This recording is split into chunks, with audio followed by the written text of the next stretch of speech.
Olá, muito boa noite para todo mundo. Com o berranteiro lá na frente chamando gado e gente, a comitiva viajadeira do Terra Viva DBO na TV já está preparada para começar mais uma jornada. E enquanto a boiada vai ganhando as largas da estrada, levantando poeira no chão do sertão, quem está na ponteira vai anunciando que está começando a recitação da nossa prosa brideira do dia. Os confinadores brasileiros enfrentaram fortes ventos e tempestades no 2022, com um aumento muito pesado no custo de produção da atividade. Mas, apesar de toda a dificuldade, terminaram este período considerado registrando um crescimento muito substancioso de 13,2%, de acordo com o levantamento feito pela Scott Consultoria no fechamento do ano passado. Pois então, se foi assim numa hora em que o carretão estava andando num trieiro tão dificultoso, agora que o valor do gado de reposição está bem mais em conta e o preço da alimentação está andando numa toada mais compassada, o amigo fazendeiro pode esperar que o setor vai andar bem mais ligeiro, com avanços ainda maiores na quantidade de animais terminados e na produtividade da boiada que está sendo fechada para esta próxima temporada. A respeito da comida que vai ser servida no coxo, ao contrário do que aconteceu no ano passado, nestas alturas atuais do calendário, já está perfeitamente garantida a fartura da safra de grãos, que vai ser uma das melhores da história, né? O resultado foi que, com o despencamento nas cotações tanto do milho quanto da soja, o valor médio da diária por cabeça nos confinamentos aqui do estado de São Paulo, que é a referência para todo o mercado nacional, caiu de R$ 23 para R$ 20, conforme os dados levantados pelo pessoal da Exalc de Piracicaba. Já o preço do boi magro, que representa nada menos que 70% do custo do investimento total na atividade, levou um tombo de nada menos que 18,6% de um ano para o outro. Com base nestes números, a previsão dos analistas da Scott é de que, mesmo com o boi gordo sofrendo pressão baixista da parte do frigorífico, o pecuarista vai conseguir fechar a conta com uma boa vantagem já no primeiro giro. E a margem pode ser melhor ainda na segunda rodada, quando normalmente a arroba sobe por conta da estiagem. Pensando agora em quem haverá de comprar a carne a ser produzida, já é uma verdade sabida que a China deve aumentar substanciosamente as suas compras no ano presente. Além disso, a entrada de novos compradores na lista da nossa freguesia, como o México e a Indonésia, é garantia de crescimento da demanda pela nossa mercadoria. Pois então, a questão agora é caprichar na produção e na gestão, usando o mercado futuro para fazer seguro de preço, né, e não arriscar de dar um passo errado na hora da comercialização. Nenhum passarinho nasce sabendo voar sozinho, assim como ninguém tem plena ciência de tudo na vida, e a sabedência o vivente conquista na lida de todo dia. Pois então, pensando na necessidade de ter capim de qualidade na propriedade e tendo isso em vista, a gente sempre reserva um pedaço desta nossa função noticiarista para aprender e saber das novidades a respeito deste assunto aqui na nossa sessão sobre pastagens, com o engenheiro agrônomo Wagner Pires, consultor especialista do Portal DBO e nosso colunista aqui no Terra Viva DBO na TV.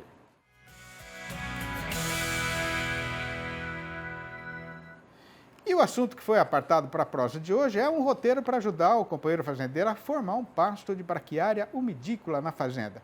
Confira. Olá, amigos. Wagner Pires, de olho no campo. Você pode fazer a formação de umidícola via semente, tá? A semente de umidícola, ela tem uma característica interessante.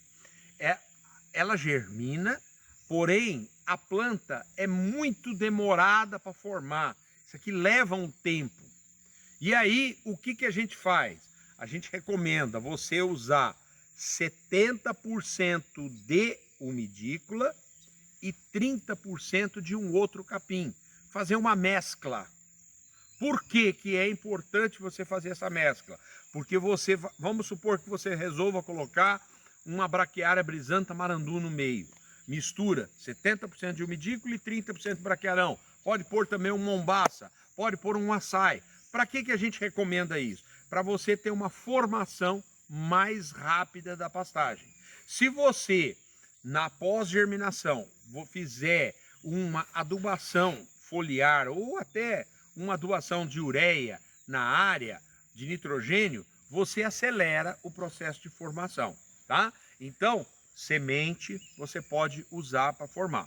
Mas também você pode fazer plantio de muda, tá?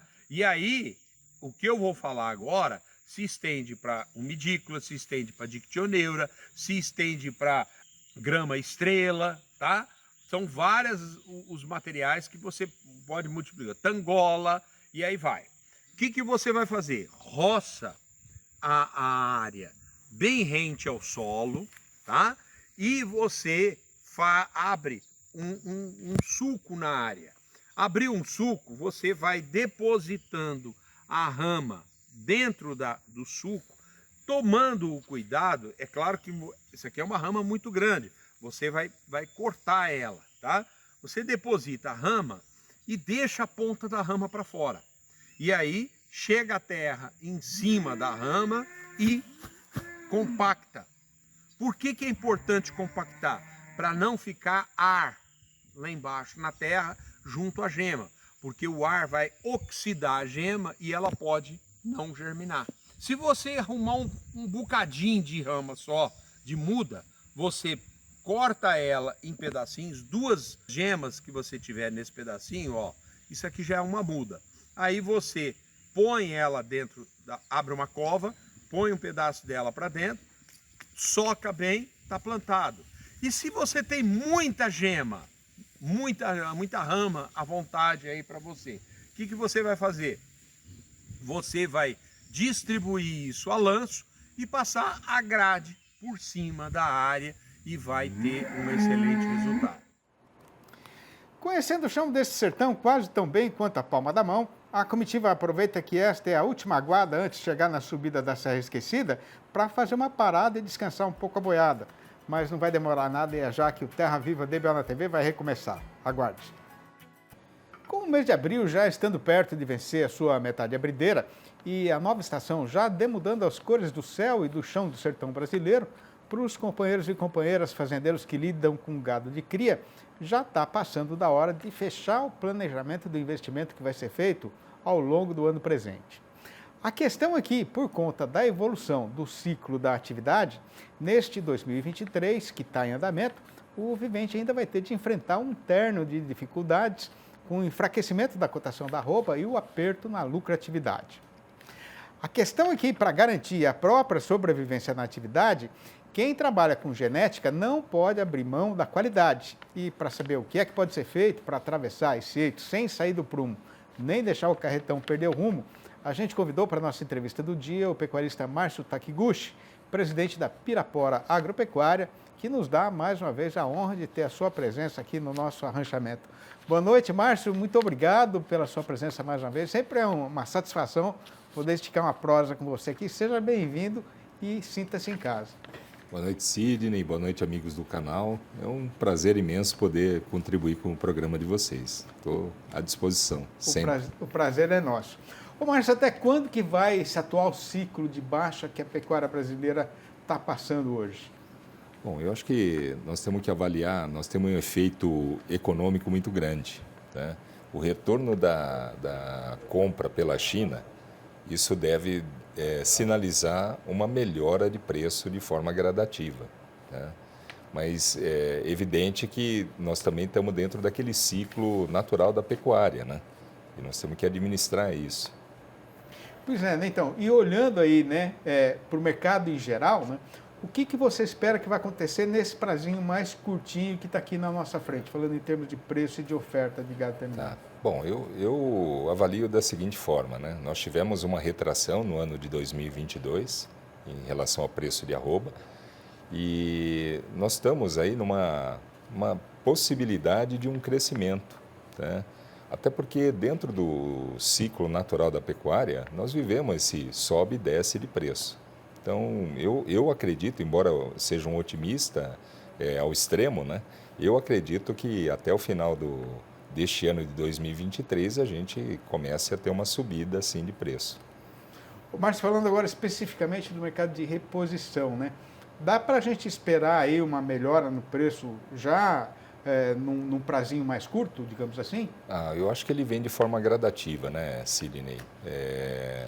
O impacto da retomada da compra do bovino pela China, ele tem um impacto considerável. E a gente tem aí, vamos torcer, né, para isso, que a nossa economia também se estabilize, e aí você tem um volume grande de mercado interno que impacta, sim, no consumo de carne e, evidentemente, dá uma melhorada nesse preço, né? Ô, Márcio, abril já está quase na metade, né? Então já tem muita gente que está fechando gado para a primeira rodada do confinamento. Você acha que nessa temporada, finalmente, o pecuarista confinador brasileiro vai conseguir lavar a égua no mercado?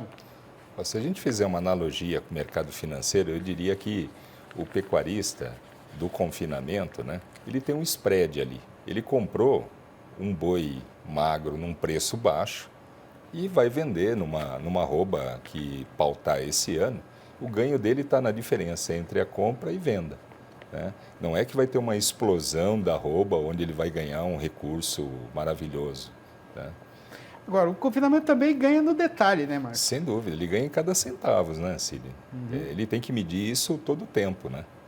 Cada quilo ganho no Exatamente, confinamento é fundamental. Faz baita diferença, né? Até porque nós estamos falando em volume de produção de carne, né? Exatamente.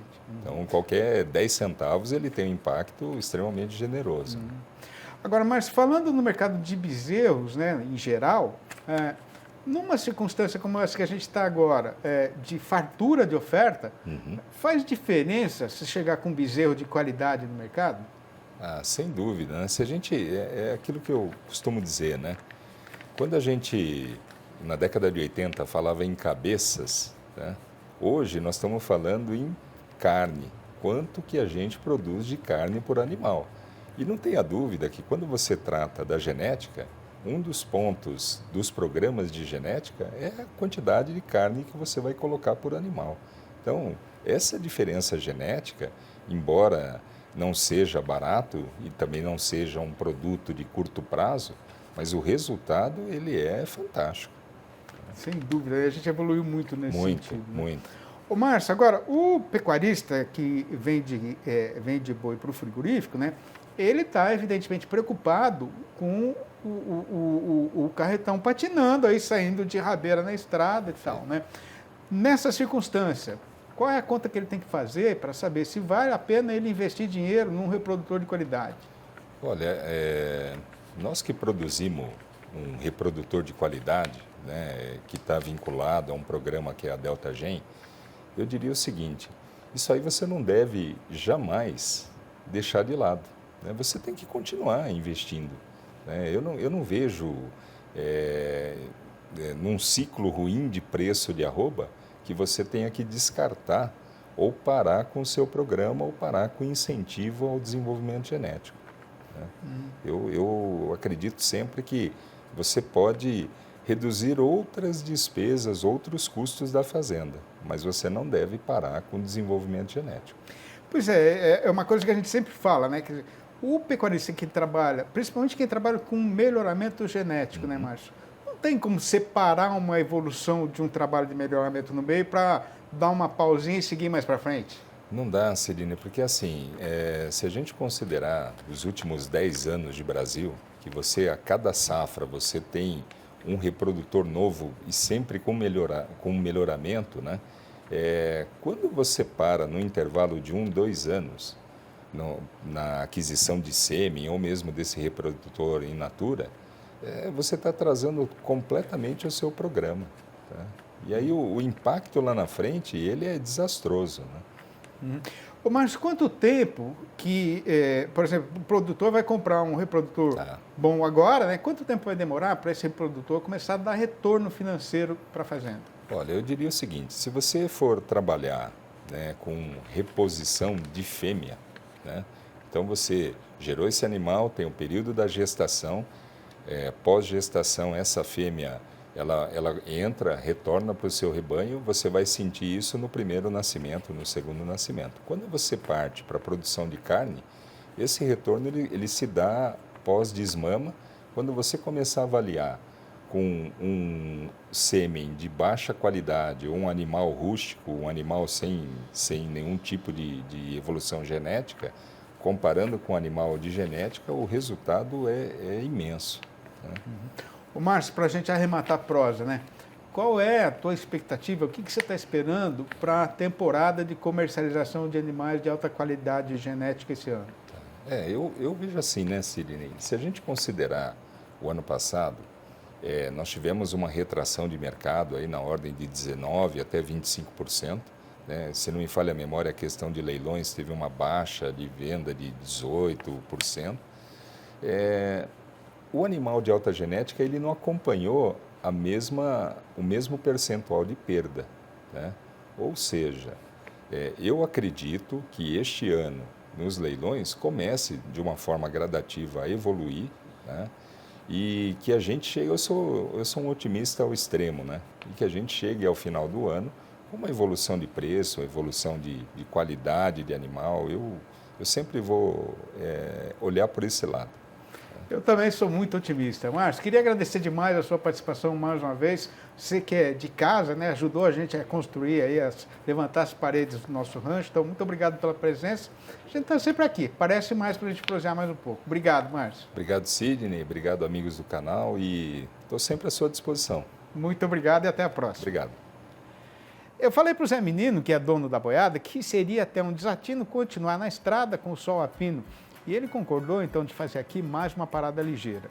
E para a parte derradeira da nossa lida marchadeira, a gente já deixou feita a combinação de pegar na discussão do assunto do boi gordo, que hoje tem a seguinte manchete avisadeira. Com o setor exportador patinando e escorregando na descida da ribanceira e o consumidor brasileiro alongado do mercado antes do prazo que era esperado, no frigorífico a câmara fria já está cheia de mercadoria e o comprador de gado já está de novo correndo o trecho com o facão derriçador de preço na mão. É já que a gente vai voltar, aguarde.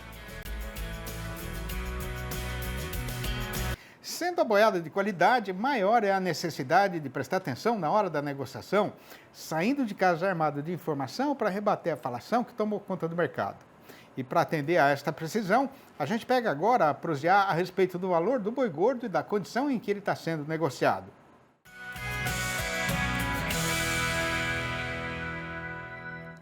E a recomendação agora é para que os companheiros e companheiras fazendeiros prestem muita atenção no andamento da negociação, porque na nossa praça boiadeira o vento já está mudando de lado bem antes do prazo que era esperado. A parte principal da explicação para esta situação atual é que, durante o fechamento da porteira da China para a carne bovina brasileira, a indústria, em geral, não fez muita questão de comprar gado terminado. E o resultado foi o esmagrecimento do estoque de mercadoria que estava guardado nas câmaras frias. Aí, quando a suspensão foi revogada e a exportação pôde ser retomada, aconteceu o contrário, com o comprador fazendo correria no mercado pecuário atrás de boiada engordada. E a arroba subiu em praticamente todas as regiões de comercialização do Brasil. A questão é que, naquela hora, o dono do frigorífico estava acreditando numa melhora substanciosa da demanda, tanto lá para o estrangeiro quanto aqui para o nosso próprio terreiro.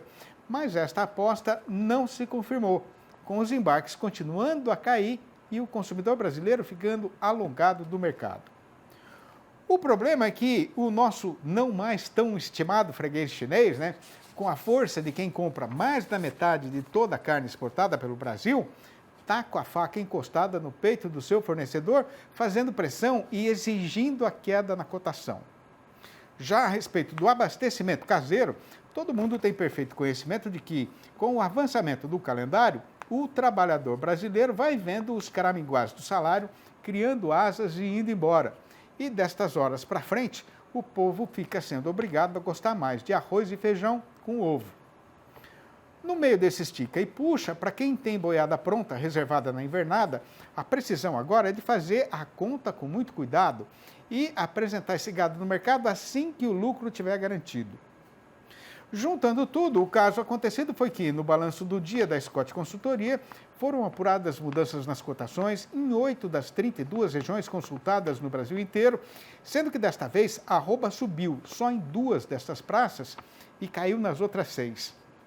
Começando então a recitação da relação pela lista das derriçadas, a gente registra que em Barretos e em Araçatuba, aqui em São Paulo, o tombo foi geral, com o boi voltando para R$ 276 e a vaca para R$ 250 redondos, a prazo e livre do Fundo Rural.